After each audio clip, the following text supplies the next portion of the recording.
आज का दिन बस घर पे ही गुजरा, कुछ ख़ास नहीं, थकावट नहीं गुजरा। ये चाय बना रही थी मैं और हया मैडम मेरे साथ साथ घूम रही थी एज़ यूजुअल।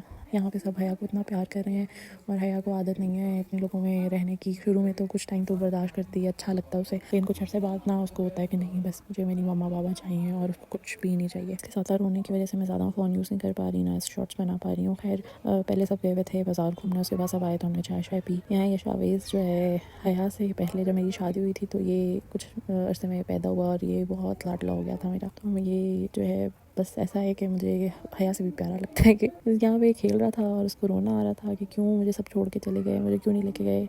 अब शावेज़ और हया जो हैं वो छोटे रह गए हैं, बाकी सब बहुत बड़े बड़े हैं। तो ये बाहर रो रहे थे, फिर हमने इनको एक कमरे में करके बंद कर दिया और ये दोनों इतना अच्छा खेले आराम से सुकून से, कोई रोना धोना नहीं। वरना बाहर थोड़ी थोड़ी देर बाद रोना आ रहा था कि क्यों जी, वो था कि हमें क्यों नहीं खिला रहे, बड़े भाग रहे हैं तो हम भी भागे उनके साथ। अब दोनों से नहीं भागा जा रहा तो रोना आ रहा। अब कुछ लोग ना ऐसे होते हैं कि उनकी संभालने की चीज़ ना बहुत अच्छी आदत होती है कि मतलब वो इतना अच्छा संभालते हैं कि सालों साल भी चीज़ निकले ना तो वो बिल्कुल नहीं लगती है। इसी तरह मेरी सिस्टर इन लॉ के बड़ी बेटी का ये झूला था तो उन्होंने इतना अच्छा संभाला हुआ था कि अब उन्होंने अपने एक और मेरे से मतलब मेरे हस्बैंड से जो बड़े हैं भाई, उनके बेटे के लिए गिफ्ट लेके आई हैं। तो उन्होंने पहले सोचा कि असेंबल करते हैं, फिर इसके नट्स का कोई शॉपर था वो मिल नहीं रहा था तो फिर उन्होंने कहा कि अब ये कल पे मामला छोड़ देते हैं। खैर ये सब लेके रहे, बड़ी कोशिश करते रहे असेंबल करने की, नट्स ढूंढने की, नहीं मिले तो फिर उन्होंने वापस पैक करके रख दिया।